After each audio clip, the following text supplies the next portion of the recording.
আসসালামু আলাইকুম প্রিয় দর্শক, মাই লাভ মিনি কিচেন জার্মানি থেকে আপনাদের জন্য নিয়ে আসলাম ভীষণ মজাদার একটা ডালের রেসিপি। তবে ডাল রান্না করব আর সেই সাথে আপনাদেরকে দেখাবো অনেক সুন্দর কিছু ফুল।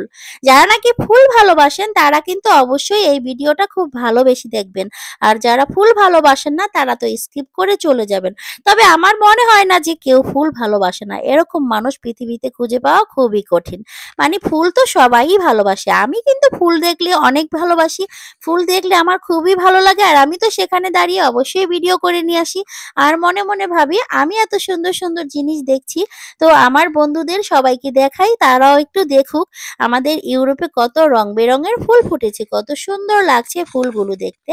তো এখন কিন্তু ফুল ফোটা শুরু হয়েছে, এখনো কিন্তু শেষ হয়নি। সামনে আপনাদেরকে আরো অনেক সুন্দর সুন্দর ফুল দেখাবো আমি। অনেক সুন্দর সুন্দর ফুল ফোটে এইসব দেশে, মানে এই জার্মানিতে।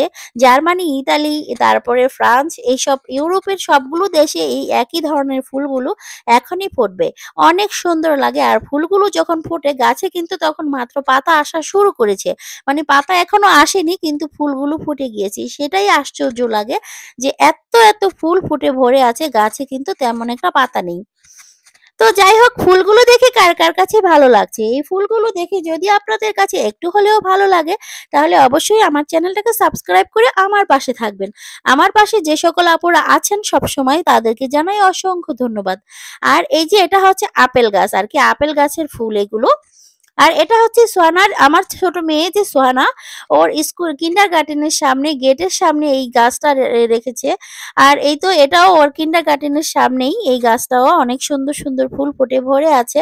তো ভাবলাম আপনাদেরকে একটু দেখাই, তবে আমি এতটা ভালো করে ভিডিওটা করতে পারছি না, তো সেই জন্য সুন্দর করে দেখাতেও পারছি না। তো যাই হোক, আপনারা যতটুকু দেখে বুঝে বুঝতে পারছেন আর কি। এই যে দেখুন অনেক ফুল ফুটে ভরে আছে, আর ফুলগুলো দেখতে খুবই সুন্দর লাগে, তো ক্যামেরাতে এত একটা ভালো আসেনি। আর যাই হোক, এখন আপনাদেরকে কিন্তু আরো কিছু ফুল দেখাবো যেগুলো দেখলে নাকি চোখ জুড়িয়ে যাবে। এটাও হচ্ছে আরেকটা ফুল, এগুলো একদম ছোট ছোট ফুল, তবে এটা এই গাছগুলো একেবারে ভরে যাবে ফুলে ফুলে, আরো ফুল ফুটবে, মাত্র ফুল ফুটেছে। তো এগুলো সব আমাদের, মানে আমার সোহানার স্কুলের সামনের গেটের সামনে আর কি এই ফুলগুলো।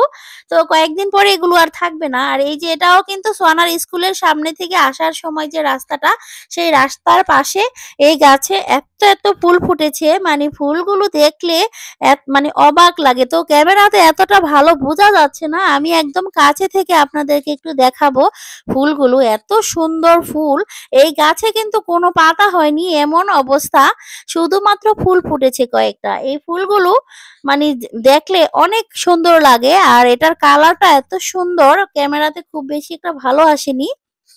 আর এই যে গাছের নিচে এই যে ছোট ছোট ফুল, এগুলোও কিন্তু অনেক সুন্দর। তো যাই হোক, এগুলো কি ফুল সেটা আমি জানি না, তবে ফুলগুলো অনেক সুন্দর।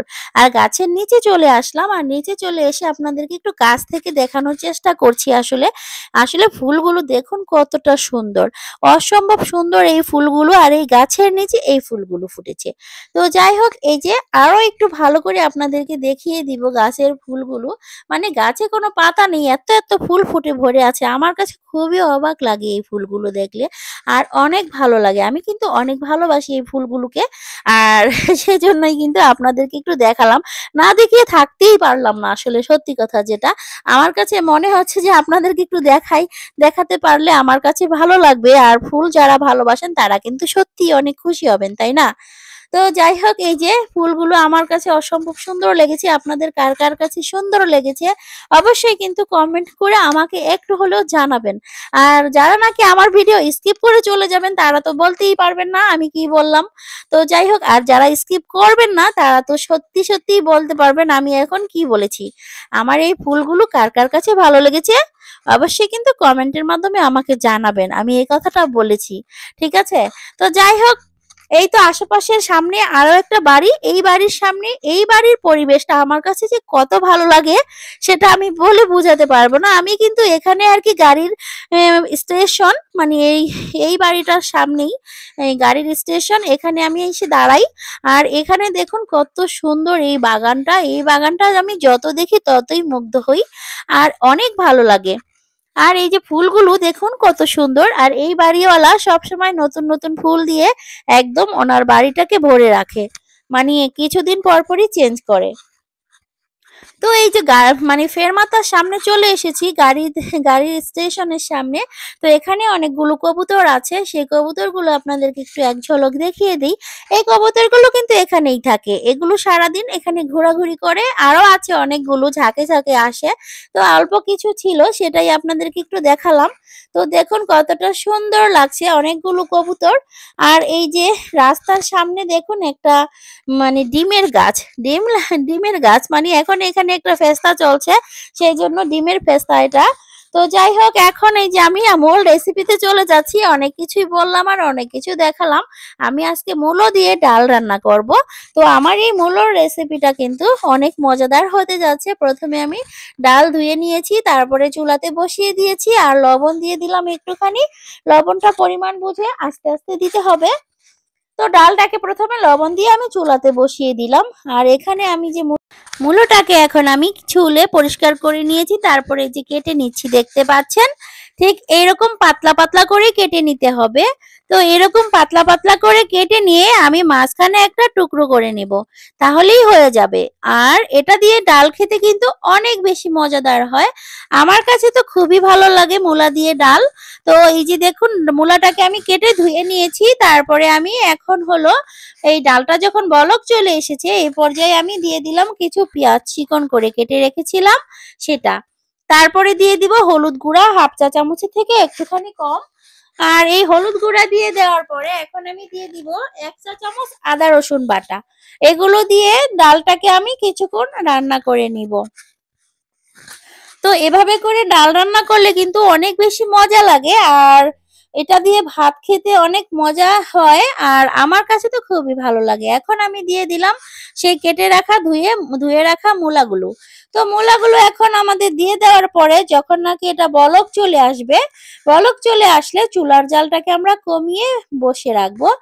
প্রায় 30 থেকে 40 মিনিটের মতো আমি রান্না করে নিব আর কি। আর এখন এই যে দেখুন ডালগুলো কিন্তু বলক চলে এসেছে, অনেকক্ষণ সময় ধরে আমি চুলাতে বসিয়ে রেখেছিলাম। আর ডালগুলো এখন ফুটে গিয়েছে আর মূলাটাও সিদ্ধ হয়ে গেছে। এখন আমরা ডালটাকে বাগার দিব। আর বাগার দেওয়ার জন্য আগেই দেখিয়ে দিয়েছিলাম কিছুটা রসুন আর পেঁয়াজ, এগুলোকে আমি সুন্দর করে কেটে নিয়েছি। তো এখন এই পেঁয়াজ রসুন আর একটা কাঁচা মরিচ সাথে দিয়ে দিলাম। আর এই মরিচটা আমি সবার শেষে দিলাম এই জন্য, আমাদের বাচ্চারা তো ঝাল খেতে পারে না, যদি আগে দিই তাহলে তো ডালের সাথে অনেক বেশি ঝাল হয়ে মিশে যাবে, সেজন্য আগে দিলাম না। তো এই পেঁয়াজ রসুন আর মরিচটাকে ভালো করে ভেজে নিব একটুখানি বাদামি কালার করে। আর এই যে ডালটাকে আমি রান্না করে নিয়েছি, মূলাটা সিদ্ধ হয়ে গেছে আর এর মধ্যে লবণ আরো দিয়েছিলাম, লবণটা টেস্ট করে নিয়েছি। তারপরে এই যে এখন এই রসুন পেঁয়াজগুলো যখন বাদামি কালার হয়ে যাবে তখন আমরা এরকম হয়ে যাওয়ার পরে ডালের সাথে দিয়ে দিব বাগারটা আর কি। তো বাগার দেওয়া আমার হয়ে গেছে। এখন আমি এই ডালটাকে চুলাতে আর একটু বসিয়ে নেব, বসিয়ে নিয়ে 2-3 মিনিটের মতো জাল করে নিব, তাহলেই হয়ে যাবে ডাল রান্না করা। তবে এর সাথে আমি একটু ধনিয়া পাতা দিব, ধনিয়া পাতাটা দিলে এর সুন্দর একটা ফ্লেভার আসে আর খেতে অনেক ভালো লাগে। আর একটু ডালের সাথে একটু সবুজ সবুজ যখন কালারটা আসে না, তখন কিন্তু সেটা দেখতে আরো অনেক বেশি ভালো লাগে। এই তো দেখুন আমাদের ডাল রান্না হয়ে গেছে, আর ডালটা দেখুন কতটা সুন্দর হয়েছে আর কতটা লোভনীয় হয়েছে।